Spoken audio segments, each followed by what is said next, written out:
Sir Richard Branson has built a multi-billion-dollar empire, a career spanning over 5 decades, producing hotels all over the world, an airline, a record label, a line of cruise ships, even rocketing into space. But something you might not know is that despite his meteoric success, Branson dropped out of school as a teen in England while struggling with dyslexia. I just looked at blackboards and it was a mumbo-jumbo to me. And I quit school at 15 because I was dyslexic. I didn't know I was dyslexic. It hadn't really been invented when I was at school. And went out into the outside world and learnt my education from the University of Life. But his success brought a different perspective. Dyslexia is a superpower. Now announcing his latest project, Dyslexic U. Oh, that was fun. That Branson describes as the first free online university for dyslexic thinkers. Dyslexia helped me strangely by getting me to really concentrate on the things I was good at. So what we're now trying to do is just help other dyslexic kids be able to fulfill their dreams too. The university currently featuring 2 one-hour courses. Branson's co-founder Kate Griggs saying this is only the beginning. What exactly will you all be offering? If you're a dyslexic person, you can go on and learn more about how incredibly successful dyslexic people have used their dyslexic thinking to turbocharge their careers. If you're not dyslexic, you can go on and you can understand how dyslexics think and how you can develop those skills as well to be successful. So eventually it will be everything from banking to advertising and space science to intelligence and spies. There's even a commencement speech from Branson himself, citing other famous individuals with dyslexia.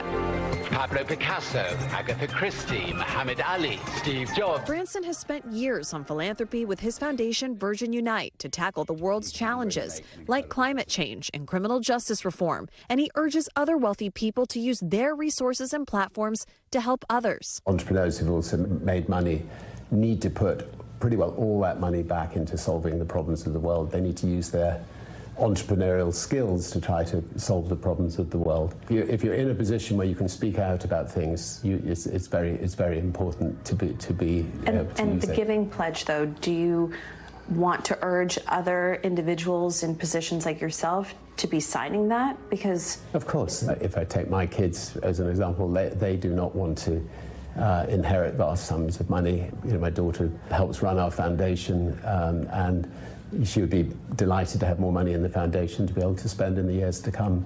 To the parents, to the child that's watching this right now, who doesn't have the answer when the teacher calls on them, who's not doing well in school, or the parent that feels like they don't know where to turn, what do you want to say to them? Find out one thing that really interests them, and let them put their energy behind that. Don't worry too much if your exam results are not, are not top of the class. We are slightly different from others, and we should be grateful for it.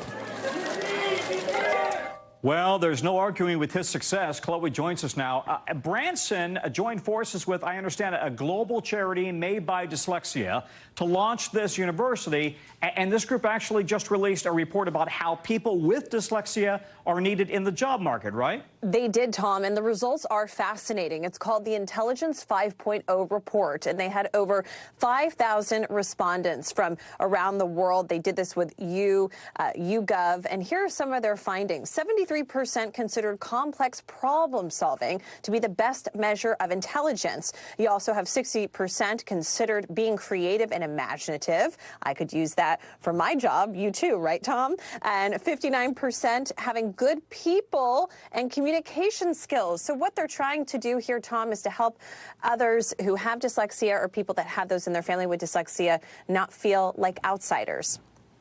I've interviewed him several times, and he's always charming, and he's always just a delight to be with. Chloe, great report. Thank you very much. Thanks for watching. Stay updated about breaking news and top stories on the NBC News app or follow us on social media.